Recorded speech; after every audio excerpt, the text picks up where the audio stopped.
help me out here, because I have a tendency, and tell me where this fits. When something hits me, I see something, read something, hear something that I say, wow, I need to share that with one of my people who can maybe interpret that better than I can, and I'll get them on the phone or run down to the office and say, give me your idea. Here's a thought I just heard or just read. What do you think? Mm-hmm. And out of that comes a quick discussion, and it might be, they tell me, or, there's something there. The important thing that I do, and everybody here is younger than me by far. I've got millennials in here. I'm 75. And I involve them in all the thinking. And I want to, because I want to be able to understand the marketplace today. And I understand the senior marketplace, but I don't understand millennials, although I've got kids and grandkids. And so I want my people that work with me to think and be honest and forthright and challenge me as I challenge them to think. I don't want them just to be doers, but thinkers that turn into solving problems. Now, where does that all fit?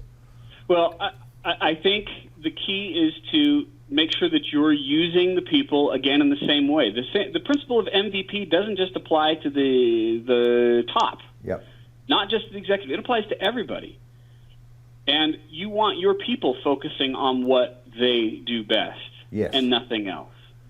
I've got employees that work with me, and I'm very careful about making sure that I'm putting people to their strengths, that I'm delegating things to people in the way that plays to what they do best rather than spreading them thin as well. It's interesting. One of the studies that I've come across, actually not just study, but field experience, just working one-on-one with business owners. So we talk about switches in attention, interruptions, and we assume that it's most often the employees interrupting the business owner, which does happen, or the top-level manager, which does happen. But who is the biggest culprit? It is leadership interrupting everyone else because we think that our time is more valuable than theirs. That's right. But that's neither productive for us or them. It's much better to have a regular scheduled time at which we discuss these things. And they're short meetings. I call them, you'll like this, I call them one-to-one huddles, right? It's the set time, the huddle, where we come together and we say, okay, what do you have for me and what do I have for you? We connect briefly and then we break and we go to work and we run the play for the rest of the day. So you do believe if you've got 2, 3, 4, 10, whatever amount of employees, I have a mantra. People ought to talk to people. But what you're saying, that's good. Yes. But it needs to be scheduled, focused, and focused at a moment of time that doesn't interrupt what you're doing. Right, because what happens otherwise? Yeah. We pepper each other constantly throughout the day with quick questions. Yep. And those quick questions are extremely costly. Microsoft did a study and found that the average programmer loses 15 minutes due to interruptions. 15 minutes, one interruption. So they're doing high-level programming focused, and then someone interrupts them. We just chopped out a quarter of the hour, which goes back to that 28% number that we've heard before. So interruptions need to happen. We need to discuss things, but let's do it in a focused way. And it's funny, I never thought of this analogy before. Only am I going to think of this talking to you, Fran. But we have the huddle at the beginning of the play for football, right? Right. Doing what most people do in the workplace would be something like all of the players saying, what was that again? While you're lined up. Can you remind me what it is that I was supposed to be doing? Or even in the middle of running the route. Hey, wait a minute. Am I supposed to go left or right? That's what we do in the workplace all the time. Instead, we should come together, talk about it, get clear about it, and then go to work. And then come back later.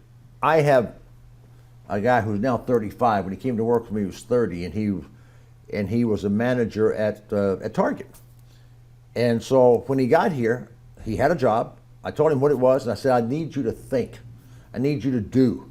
I'm here to help you, but I want you to go figure out things yourself. And if you need help for me to figure it out or whatever, come to me. But I need your brain, your thinking, your knowledge. I said, you've got skills. I want you to use those skills. You got skills that I don't have. And he knocked the cover off the ball. He was doing great. And so some months later, he came to me and said, thank you for this opportunity. Because at my other job at Target, my manager always said to me, we'll do all the thinking. You just do what we tell you to do. We don't need you to think. Just go do. I've never believed that's the way for me to work. I've never worked that way. What say you about that whole notion? Well, I think it highlights one major difference between big business and small business. All too often, as business owners, entrepreneurs, we see what big businesses do and we try to follow their example, but they deal with completely different issues. In small business, we need to be more flexible. We need to be faster. We need to be agile, and we need to have people who are more thinking for themselves. And I guess what I'm saying is I'm not sure that that's necessarily the wrong approach for Walmart to take, but it's the wrong approach for my business and your business to take. Okay. Because we need people who are thinking more entrepreneurial, who are more independent in the way that they make choices. If not, it's going to put us back in a position where we can't focus on our most valuable position. Well, you take a guy my age who've got great knowledge and stuff, right? But the people I'm hiring, most of them are between 23 and 35. And they've got a skill set in this day and age that I just don't have. Right. And I'm not going to ever have, of social media and technology and the ability to do what we're doing here today for our people. Are you in New York? Where are you? I'm in Salt Lake City. You're in Salt Lake City. And here I am in Atlanta, Georgia. And our people out here watching us, they're getting on their mobile device, whatever it is, listening to this, getting access to this at their leisure. And we couldn't have done this 20 years ago. But now we can reach out to so many people in so many different forms and fashions and bring this kind of information and knowledge that just couldn't happen unless they had to get on an airplane to fly to Salt Lake City to hear you talk. Yeah, which is the challenge. Yeah. Which is the challenge.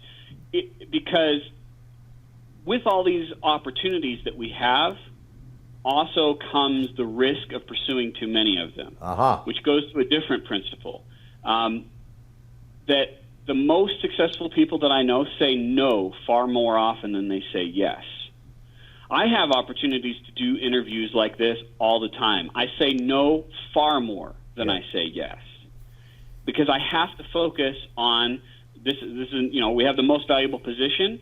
We have to also focus on our most valuable customer and knowing who it is that I'm going to reach. I know, Fran, that the audience that you speak to is my audience. Yep. And so I don't want to do hundreds of these interviews. I want to do only a couple with the ones that really matter most. Yep.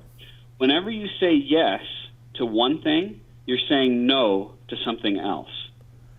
Your time is limited, and so you have to make very, very careful, conscious choices about what you pursue. And in a day where we can pick up anything, we can get any kind of information, we have to say no far, far, far more than we say yes.